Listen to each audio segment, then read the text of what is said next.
summer of 2020 when me, my cousin, and some friends decided to go camping together. We rented a cabin near a national forest, just far enough from civilization to feel isolated, but not so far we'd get lost. On the first night, after we set up camp, we hiked into the woods to find a good spot to hang out and drink. The sun had just set, and there was a full moon lighting up the area through the trees. As we walked deeper into the woods, we came across an old, run-down cabin. It looked abandoned, the roof sagging and half the windows broken. We all gathered around it for a few minutes, joking about it being haunted. Then, we heard a rustling from inside. I froze.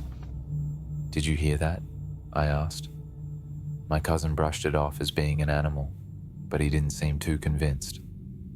We all stared at the door for a moment to hear another sound. Then, from inside, a man's voice called out, but not in a normal tone. It was low, but angry tone. He basically yelled out to us to get out of there.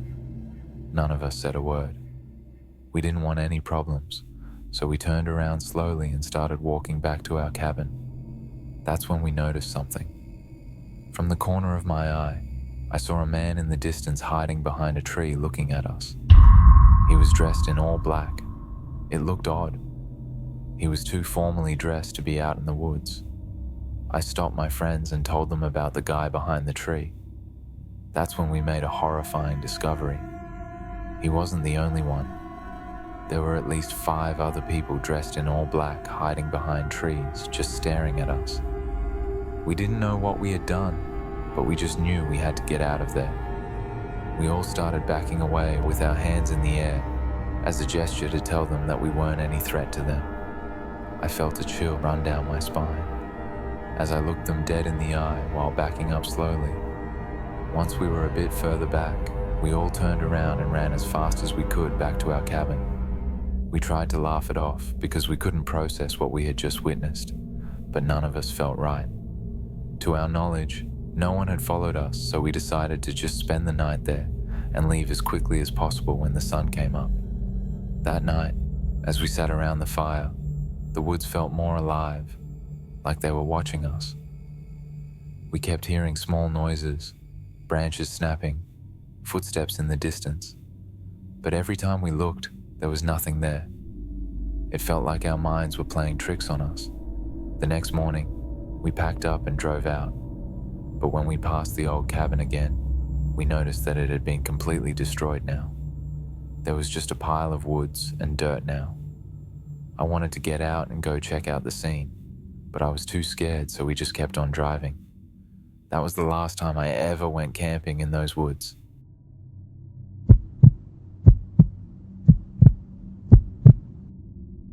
I've been camping my whole life, but this one trip still haunts me to this day.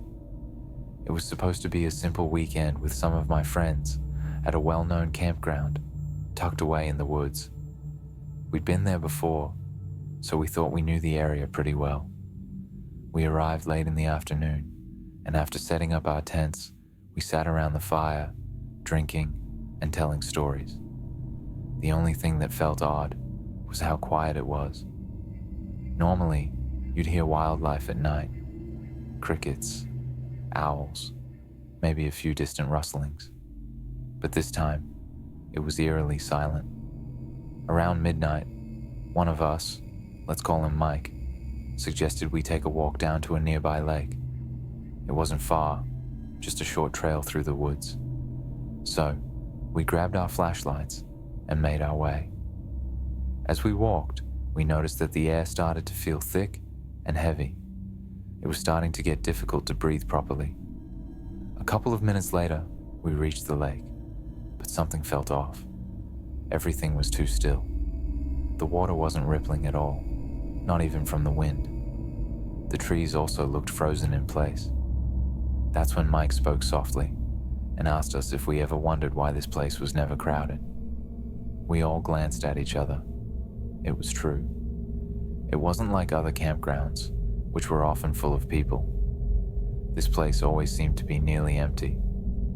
We told him that he was overthinking it, just to try and shake off the creeping unease that was beginning to settle in. But Mike didn't look convinced. In fact, he looked downright terrified. His eyes darted around the area like he was looking for something or someone. Suddenly, we heard a branch snap behind us. It was loud, almost unnaturally loud, considering how quiet the woods had been moments ago. We all froze. I looked back down the trail we'd come from. Nothing. But there was something in the air.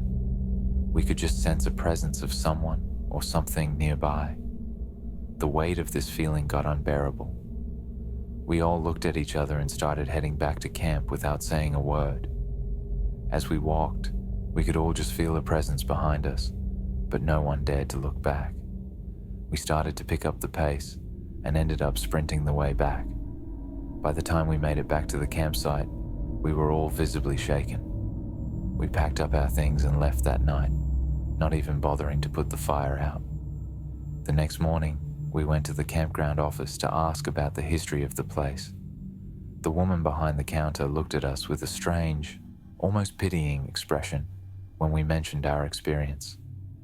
She said she wasn't surprised at all. There had been multiple missing person reports in that area, and that specific lake is known to be cursed. We weren't supposed to be hanging around in that area. We never went back to that campground. We still go camping from time to time, but we do our research before picking a good spot.